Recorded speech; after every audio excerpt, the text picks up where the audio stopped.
A special thank you to each of our subscribers who make this channel possible. Here's today's story. In a significant development in the ongoing Israel-Hamas conflict, Israeli Prime Minister Benjamin Netanyahu and U.S. President Joe Biden engaged in a crucial phone call on Sunday, focusing on efforts to establish a ceasefire and negotiate the release of hostages held by Hamas. This dialogue underscores an intensified push to finalize an agreement before Donald Trump takes office on January 20th, 2025. Over the past year, negotiations mediated by the United States, Egypt, and Qatar have repeatedly faltered, but recent days have seen U.S. officials expressing renewed optimism about sealing a deal. The call came as key figures from both nations were present in Doha, Qatar, where discussions are ongoing. The head of Israel's Mossad intelligence agency, David Barnea, and Biden's top Middle East advisor, Brett McGurk, were both in attendance, indicating that high-level Israeli officials are now actively involved in the negotiations. "We are very, very close," said Jake Sullivan, Biden's national security advisor, during an appearance on CNN's State of the Union. However, he cautioned that being close does not guarantee success, emphasizing the need to cross the finish line to achieve an agreement. The White House and Netanyahu's office confirmed the call without divulging specific details regarding the discussions. In the past 15 months of conflict, only one brief ceasefire has been established, occurring in the early weeks of hostilities.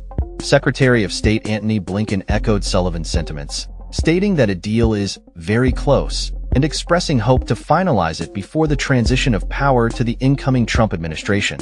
The current negotiations focus on a phased ceasefire, with Netanyahu indicating that he is only committed to the initial phase, which involves a partial release of hostages in exchange for a temporary halt in fighting.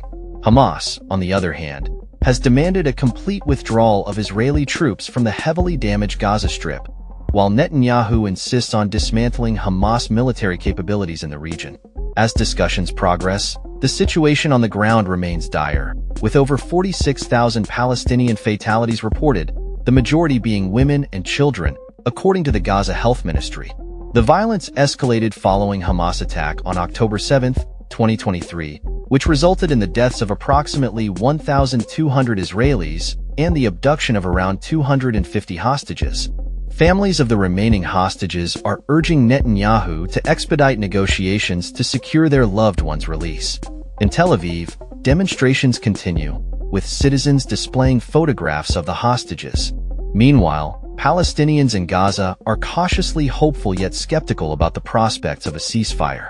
"We hear that there are negotiations every day, but we see nothing," remarked Mazen Hamad, a resident of Khan Yunis, expressing the sentiment of many in the region. Biden reiterated the urgent need for a ceasefire and the return of hostages during his conversation with Netanyahu, emphasizing the importance of humanitarian aid facilitated by a cessation of hostilities. Netanyahu provided updates on the progress of the talks and the directives given to his security team in Doha to advance the hostage negotiations. The two leaders also discussed the shifting regional dynamics following recent developments in Lebanon, Syria, and the diminishing influence of Iran. Sullivan noted that while there is still a possibility of reaching an agreement before Biden's departure from office, the situation remains precarious, particularly due to Hamas' potential intransigence. Netanyahu expressed gratitude to Biden for his steadfast support of Israel and the significant assistance provided by the United States for Israel's security.